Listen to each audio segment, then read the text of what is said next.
Okay, well, Backrooms was fantastic. I think just some people didn't get it. I've been really surprised. I didn't. I couldn't stand it. I tweeted at H Bomber guy. I'm sorry. He just said that like I get that the movie's about memory, and I was like, oh my god, oh my god.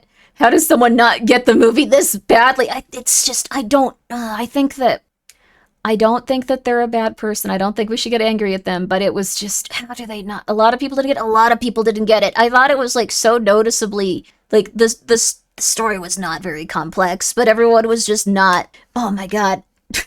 I saw someone on Twitter. This is going to be a minor spoiler about something, but it's very minor. I saw that someone said, it's crazy that no one got lost in the Backrooms movie. It's crazy that they didn't have anyone get lost in the movie, even though that happened to every single character in the movie. I do not know what people were watching. I do not know how people saw such vastly different movies than the one that I saw. Maybe they're showing different things in different screenings. I don't know. Or maybe people are just insanely crazy at this point. I don't know. I have no clue, but it's driving me insane. If you need to be heavily immersed in the lore, background info, something to properly appreciate the movie, maybe you shouldn't have been multiple films is all. No, it was entire. The Backrooms was completely. Oh my god. It was completely isolated in terms of its story. I don't know what's happening. It was a completely self-contained story. You did amazing. If that was trying to bait me, you did fantastic. You were a legend. Oh my god. But yeah, it was all a completely self-contained story, not about memory, but about something completely different. But I don't want to spoil what it was unless people like are down for me just talking about it. I will just talk about it if you really want to. You can take this time to explain it for folks that didn't get it. Okay, I'll just do it really quickly. Backrooms movie, not specifically about memory. Very, very noticeably not about memory specifically. So my favorite part of the Backrooms was when Clark said it's backrooming times, and he proceeded the backrooms all over the place. He kind of did the, not an exaggeration of what happened in the movie. So, very quick, backroom spoilers. A lot more people have seen it at this point. Time for me, they're very fair. So, I'm just gonna get into it.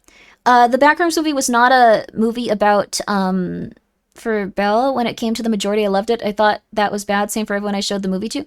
Well, let me tell you why a lot of people just did not understand what was happening with the characters in it. Clark and, oh my gosh, what's her name? Was it Belle? It's a beautiful name.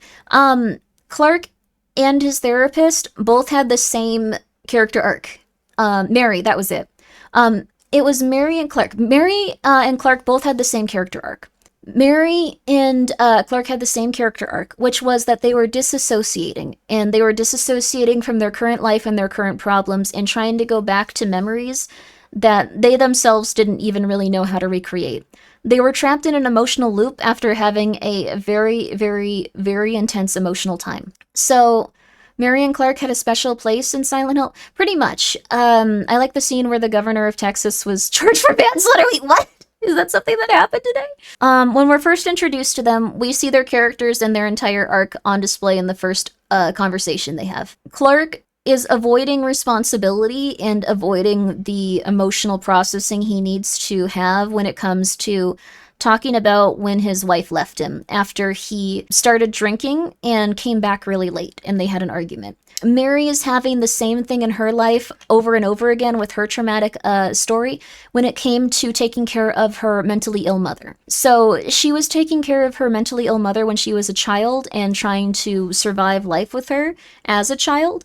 And eventually she was taken away from her and became completely catatonic, which made her become someone that was trying to consistently fix people while running away from her own problems. Meanwhile, she was stuck in the past. She had like anxiety pills that looked like they weren't prescribed to her specifically.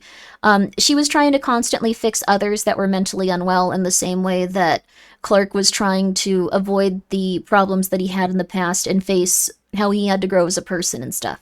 And they kept returning to those emotional loops over and over and over again. And each time they returned to them, they weren't really living in their reality at that moment. They weren't really living in their day-to-day life. So that was the big thing. They were disassociating, and the Backrooms was an extension of their disassociation. That's it. That's it. Also, that's a good point, Gingy, yes. So, yeah, easier to deal with someone else's problem than your own. Yes. And what we see happen is that Clark trying to return to that over and over and over again. He eventually disassociates, and then he finds a place that is completely disassociative, something that he's almost conjured up because, you know, he was a failed architect. So, gotta visit the snack rooms and get myself a treat. Yes. So that's it. He was disassociating. It's not so much about memory as it is about disassociation and trying to repeat like old patterns over and over and over again, even as they become muddied and they become, I guess, completely unstable. They destabilize the person and they don't really ever have complete recall of anything that happens. And the Backrooms, it's kind of an extension of that disassociation and that inability to kind of like progress, to get lost in like your own head. I think that was it. They did say it was about memory when they talked, but Clark is also, and it is a little bit, tiny bit, but it's also a creation of how, like, we view different things ourselves when we look back at those memories. So those memories that we have ourselves are usually incomplete and not real. Like, we have, like, different ideas of how things go, and we have different ideas of how things go over time.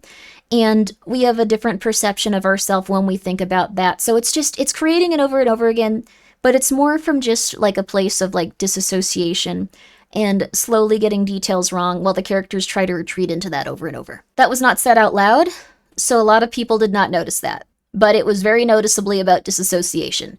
They did not say this out loud, but it was really, really, really obvious. Like, super obvious. Like, if you've seen, like, I don't know, a handful of movies, and if you think about them after. So, I don't know how people didn't get that. It was driving me a little nuts. I finally was just like, look, it's about this. Why? Watch the movie again. I do wish they showed Clark starting to confront that he had, that's the thing.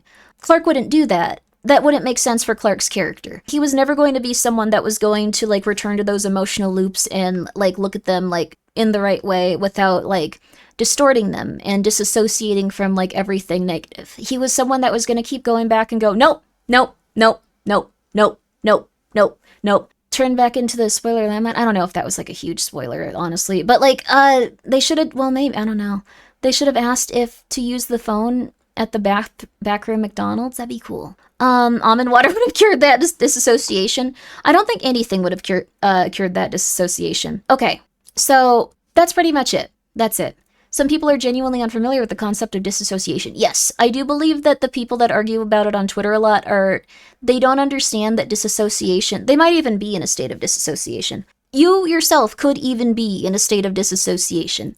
Let me spell out how the characters in the movie were disassociating. These characters had a very emotional, intense time where they could not get past that emotional, intense time, and they kept going back to it. And instead of processing their emotions, they'd go, I could have done this, I should have said that, I should have done this. And even if they weren't aware of it, they were repeating those loops in their life over and over and over again. So if you found yourself making the same thing happen in your life, and even if you're like, no, I'm not making a mistake, it's totally obvious I'm not making a mistake, it might be something where if you keep having the same problems in your life repeating over and over and over again, you're probably disassociating from your daily life and having emotions come in from a very far past thing. So the moral is failed architects are evil. There you are. Okay. Stop talking about it, please. Well, the thing is, you can get past that if you start to consider what is causing that disassociation and confront it in a different way than how you have done before. So that's what people that seem to get very, I guess, they don't do well in those spaces. That is like a big thing. It's a cautionary tale about the dangers of being employed. That is also the case, yes. That is also the case. Is about memories, but is about her trying to disassociate from... Yes, she's trying to disassociate... Well, she's not trying to disassociate from her memories. She's trying to disassociate from her life and the things that remind her of, like, all of the stuff that have been going on in her life that are negative. She does seem to have some, like, I guess, like... she has, like, this thing where she keeps going into, like, these emotional episodes when she sees things that remind her of what goes on. But again, it's not just about memory, it's more about the emotion tied into it and how she was not living in the moment. It's about how she was never living in the moment, because if she saw something, she would just inherently, like, just very quickly get those emotions, and then she would very quickly disassociate. Sometimes with sometimes with the need of, like, substances. So the handprint, the medication. Clark did the same thing, where instead of, like, focusing on what he needed to do, he was escaping from that, trying to, like, help his, like, business succeed. You see that he is also kind of just so disassociative that he's copying other people and their like brands for success, which is interesting. Um, Detachment from traumatic memories rather than coming to terms with them. Yes, and that won't help a person like Clark. Yes. So one thing. I think that like if I think that like if you are disassociative, you can't like teach another person with a course how to stop disassociating and how to get back to like everything going on. In an effort to try to like help other people in the way that she like needed help, she is not doing the things that she needs to, and she probably puts someone in a rougher place. Just saying. Also, yo, Kimmy Spice, how you doing? The fog is coming, the fog is coming, the fog is coming. Cool. The fog is coming, the fog is coming. Were you playing something specific?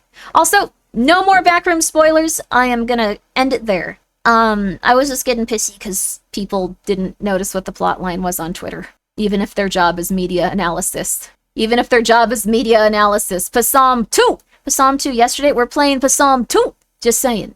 Yeah. Oh, are you saying that everyone should vape? Dude, you shouldn't vape. They found out that gives you the special disease that kills you. They found out that gives you the super disease. Well, I don't know. You can vape if you want to. But that gives you the disease that hurts your lungs. Just making my schedule today, but yesterday... Oh, you played Psalm 2? That's wonderful. We went through the Persona 6 teaser trailer. I'm not, like, the most super into Persona, but, like, I love that it has a spookier theme. I think it's going to be about witches. I think that you're going to be witches, or specifically figures that have been desecrated throughout history that, like, died while being persecuted. That's just my opinion on this, though. Also, yes, spoiler talk is over, yes.